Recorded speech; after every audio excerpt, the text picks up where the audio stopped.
Hey, welcome to FlimDog Tutorials. Today, let me show you a quick little flow chart that really helps with molar conversions. This is largely what I do in my head when I am making sure I'm doing things conceptually. This is actually how I got all the way through college, is using this. So molar conversions, really not too bad. Just use this little mole flow chart if you have a lot of trouble with conversions. So in general, here's what we got. In the center is your moles, and the things that you're going to be asked to go to are mass and grams, volume in liters, and I will just note this is a gas only, and then particles or molecules or atoms. There's a variety of things that can happen down here. Okay, so whenever you leave the mole, so I'll draw all of my leaving arrows here. Whenever you leave the mole, you're going to, the number will seemingly get bigger. They're all equivalent, but the number will seemingly get bigger, so you're going to multiply. Whenever you come back to the mole,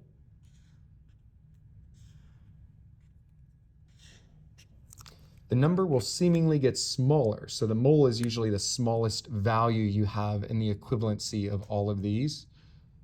You're going to divide. So we divide here.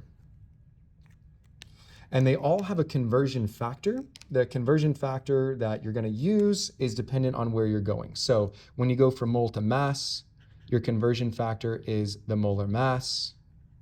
So you'll need to, we got some videos on how to do molar mass if you're not sure how to do that. Particles, we use Avogadro's number,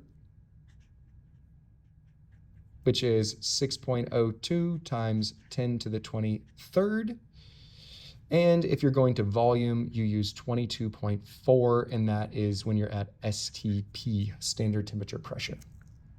So that gets you your basic conversions. There's more we can do with this if you're doing actual stoichiometry. Save that for another day, but hopefully that helps you out. Let me just give you a quick little example of how you might use that.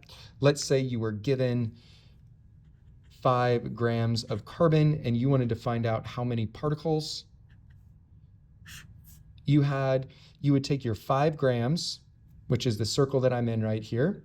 I would divide, because I'm going back to mole. So going back to mole, going to divide by the molar mass. So 5 grams divided by the molar mass of carbon. Carbon, the molar mass is 12.0 right there. So that's going to be divided by 12 grams per mole. Kind of simplifying if you want to see how to do these a little bit with the steps a little better with our molar conversions. We got some videos on that. So 5 divided by 12 is going to give us our moles.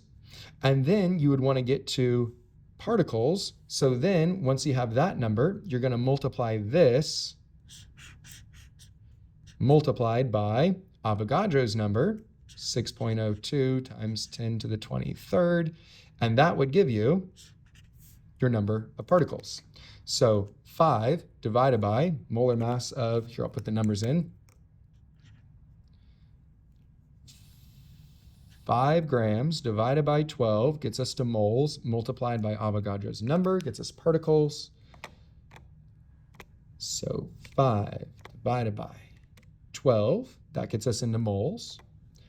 Multiply that by Avogadro's number, 6.02 times 10 to the 23rd. And just to practice good skills here on our calculator, let's put this in brackets.